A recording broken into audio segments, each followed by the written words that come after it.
Well, Anna, thank you so much for joining me all the way from Germany. It's so fun that we get to do NFT London because one of the things that's very different for us is at NFT NYC, the whole world is kind of coming to New York, but because this gives us a chance to actually go to Europe. You're from Germany. You work with EY. You're becoming a specialist in the research of all things having to do with law and regulation around NFTs, Web3, cryptocurrency. And there's so many things that we could learn from you. So thank you for coming to NFT London, November 3rd and 4th, and being a part of the event. For folks that are not familiar with you and what you do, maybe you could give us a little more background. Yes, hi Ian, thanks for having me. Yes, I work at EY and we are of course also engaged with clients who are in the NFT business, and for us it's a pretty new topic, so we are also still learning every day. Cryptocurrency and NFTs have been there for another really long time, so we are still doing a lot of researches. We face new problems every day, and it's a really interesting topic because we are trying to apply the law that we have on new cases. And it's not just trying to think about civil law or tax law, it's the whole topic. We also need to think about banking law. And yeah, it's not even scraping the surface what's behind the whole business. So there's the side that is law that you come to share with us, and there's also the side of Germany, right? Germany as a country. I went out to Germany in 2018. I met with some of the political leaders, a bunch of the business leaders. I was really excited about what was happening in Europe in 2018 around all things DeFi and blockchain. NFTs were just starting to be talked about. But you live there, like you get to be a part of this ecosystem and you get the benefit of the German ecosystem, and then you get some of the hurdles that are faced by Germans because every country has different regulations. Can you tell us a bit about just what you feel about Germany, NFTs, Web3, the whole ecosystem, the industry there in your country? Yes, that's a really interesting question because first I need to point out that our law system is different from the law system you have in the US. Your law system is case law. For us, it's basically the opposite. We just work with the law itself. We don't have these precedent cases that the judges and the courts look up to other courts. What did they decide? They technically do, but they are not bound to it legally. So in Germany, we always try to interpret the law and we form a system around it that helps us. Of course, we compare cases with each other, but there are always differences. And that's the problems that we face, but also what helps us a lot with NFTs. Because you said you were in Germany in 2018 and NFTs were still really new. 2018, yes. Cryptocurrencies like Bitcoin was a huge thing. And back then, right. I think it was really hard for people to understand, oh, what is this even? I don't understand. Is this even taxable at all? And now with NFTs, it's way easier to understand what's behind an NFT. Yeah. For example, now the project by Nike and Artifact, when you buy a sweater, it's basically like buying a sweater in the analog world. So this really helps. It's for us a movement that is new, but it's way easier to classify things and identify and relate digital concepts to everyday concepts.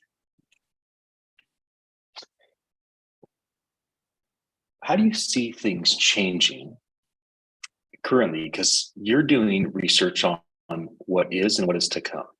And so, what are some things right now in the regulation area that you see changing actively, either in Germany or in the greater continent of Europe, or just globally, maybe the Western world? What changes are you seeing, and what are your thoughts on these developments happening? Well, in Germany, like I said, we like to use the law that we have and build a system around it, and we use it for new cases.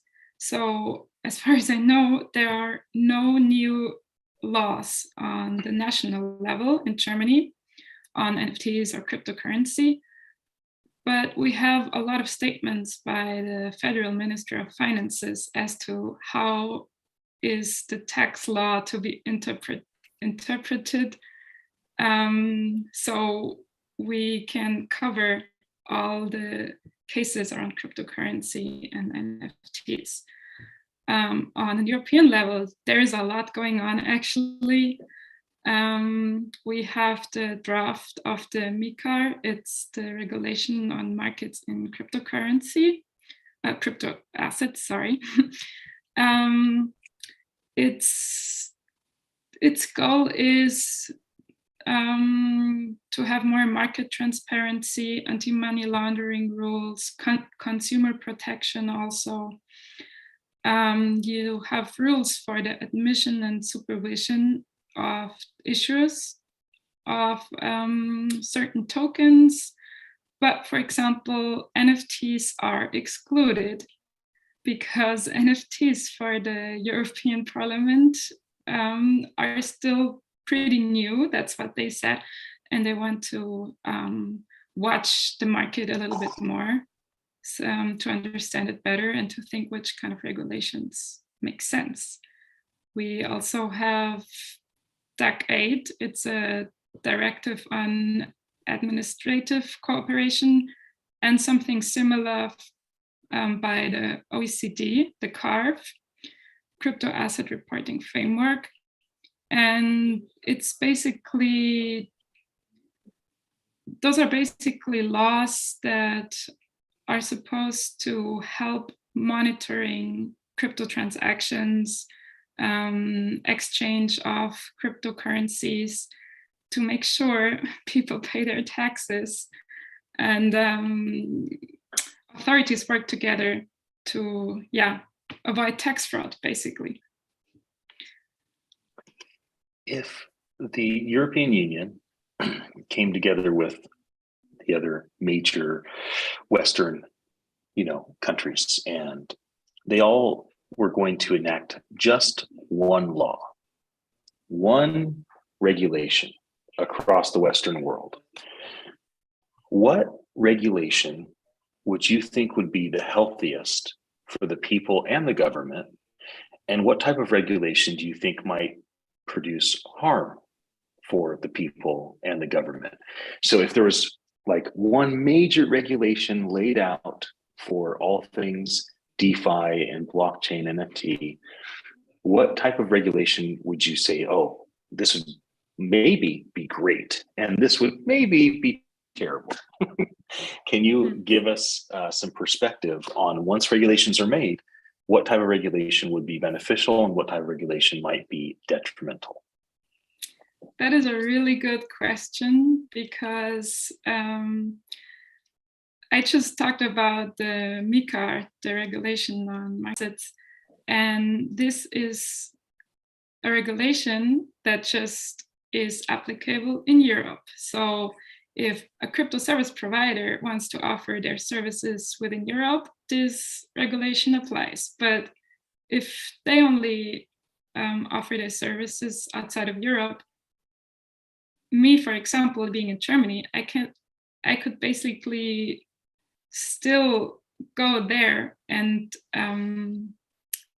use their services. So there are really low barriers to actually avoid those regulations if I want to use the service, right? So the idea of having a global and uniform regulation is really good. I really like it. I think it would be a good idea to tax everything, for example, at a flat rate and make things easy for people. Because now, as far as I know, within Europe, but also outside of Europe, I think jurisdictions already treat cryptocurrencies and NFTs really similar, but the differences within the countries, they're still there. For example, I know Australia, Singapore, they are all treating NFTs as property, whereas in Germany, it's not treated as property.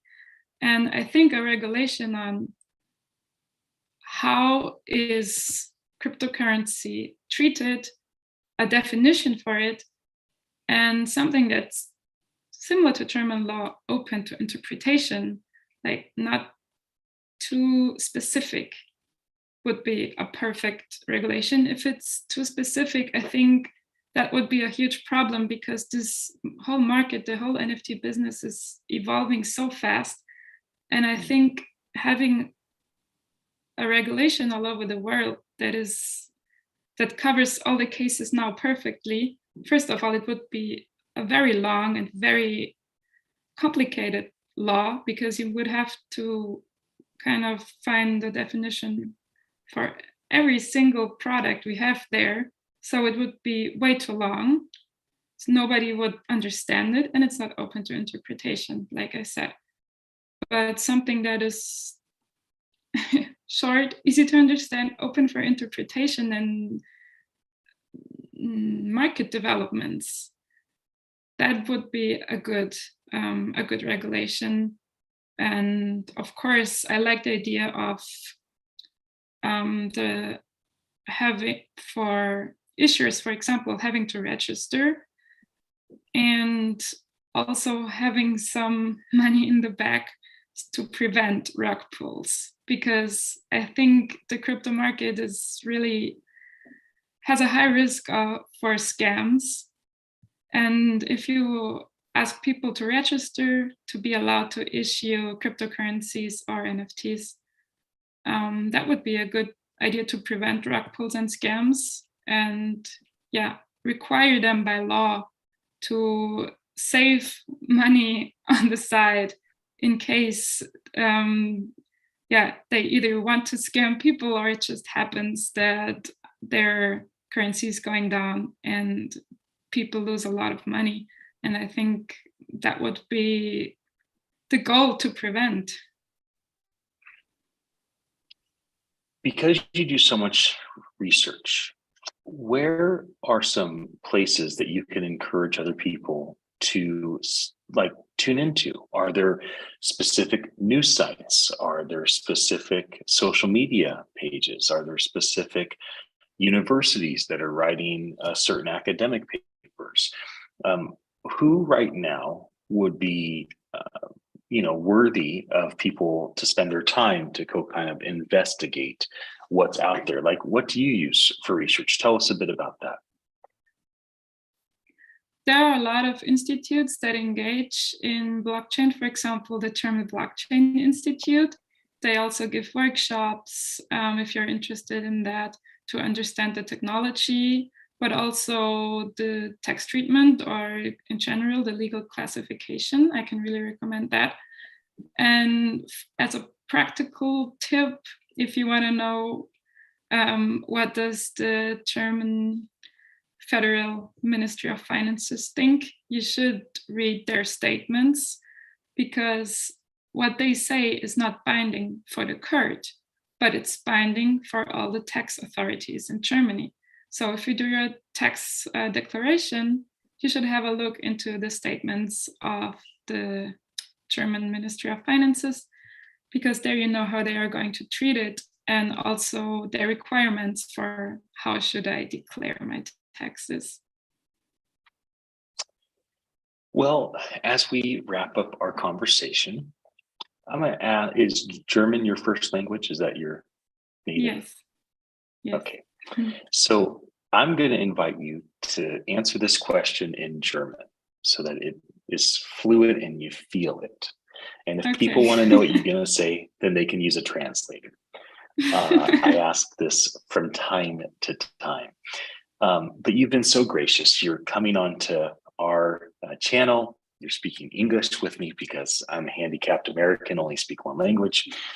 And but you feel in German. So this last question, maybe you could answer that way. If you had NFT.London's attention, right? We have thousands of people coming to London. And if you could get everybody's attention at one time, and you could say something to them about the state of the industry and just help them be aware of what you see, what might you share with the greater, broader NFT community?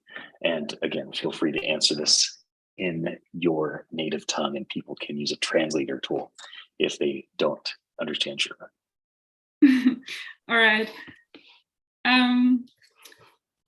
Ich freue mich sehr, dass die ganzen Ideen um die NFTs auch sehr community fokussiert sind, dass wir versuchen, immer mehr in Richtung Real-Life Utility zu gehen, um anderen Menschen damit auch zu helfen, anstatt einfach nur zu investieren und damit selbst reich zu werden.